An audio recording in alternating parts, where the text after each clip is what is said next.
Assalamualaikum warahmatullahi wabarakatuh. Perkenalkan, nama saya Windarti dari program studi Pendidikan Matematika semester 3. Nah, di sini saya akan menjelaskan satu teori, yaitu teori belajar bermakna audible, guna memenuhi ujian akhir semester mata kuliah belajar dan pembelajaran. Sebelum masuk pada materi, kita perlu mengenal ahli pada teori ini, yaitu David Paul Ausubel, merupakan salah seorang ahli psikologi Amerika. Ausubel lahir pada 25 Oktober 1918 dan dibesarkan di Brooklyn, New York. Beliau adalah seorang ahli psikologi pendidikan yang terkenal dengan teori belajar bermaknanya. Selanjutnya, klasifikasi belajar bermakna menurut Ausubel dibagi menjadi 3 bagian, diantaranya klasifikasi belajar berdasarkan cara siswa menerima pelajaran. Ini juga dibagi menjadi 2, yaitu yang pertama belajar bermakna.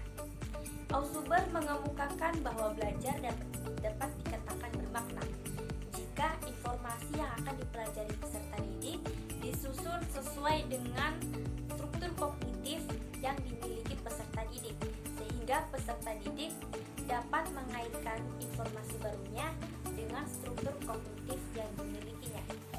Yang kedua, belajar menghafal. Belajar menghafal ini perlu bila seseorang memperoleh informasi baru dalam pengetahuan yang belum ia ketahui. Kemudian klasifikasi belajar dalam dimensi. Dimensi pertama berhubungan dengan cara informasi atau materi pelajaran itu disajikan kepada siswa melalui penerimaan dan penemuan. Dimensi kedua menyangkut bagaimana siswa mengaitkan informasi itu dengan struktur kognitif yang sudah ada. Selanjutnya, klasifikasi belajar berdasarkan cara penyajian materi. Ausubel membedakan antara belajar menerima dan belajar menemukan. Pada belajar menerima, siswa hanya menerima, kemudian dihafalkan. Tetapi pada belajar menemukan, konsep harus ditemukan oleh siswa, jadi tidak menerima pelajaran begitu saja. Lanjut, prasyarat belajar bermakna menurut Ausubel.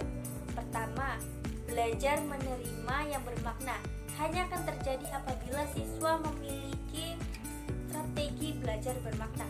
Kedua, tugas-tugas belajar yang diberikan harus sesuai dengan pengetahuan yang telah dimiliki siswa.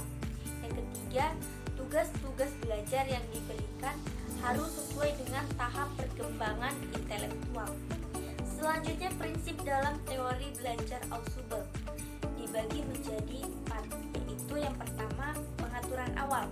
Pengaturan awal mengarahkan para siswa ke materi yang akan mereka pelajari dan menolong mereka untuk mengingat kembali informasi yang berhubungan yang dapat dipergunakan dalam membantu menentukan pengetahuan baru. Yang kedua, diferensiasi progresif. Proses penyesuaian konsep dengan cara mengajarkan konsep yang paling inklusif, kemudian kurang inklusif, dan yang terakhir adalah hal-hal yang paling khusus. Yang ketiga, belajar superordinat. Belajar superordinat terjadi bila konsep-konsep yang dipelajari sebelumnya. Yang keempat, penyesuaian integritas.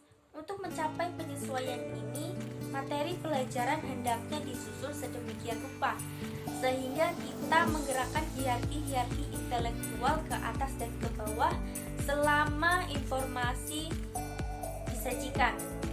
Yang terakhir, ada kebaikan belajar bermakna Ausubel, diantaranya informasi yang dipelajari secara bermakna lama diingat. Kedua, informasi baru yang telah dikaitkan dengan konsep relevan sebelumnya dapat meningkatkan konsep yang telah dikuasai sebelumnya, sehingga mempermudah proses belajar mengajar berikutnya untuk memberi pelajaran yang mirip. 3. Informasi yang telah dilupakan setelah pernah dikuasai sebelumnya masih meninggalkan bekas, sehingga mempermudah proses belajar mengajar untuk memberi pelajaran yang mirip walaupun pernah dilupa.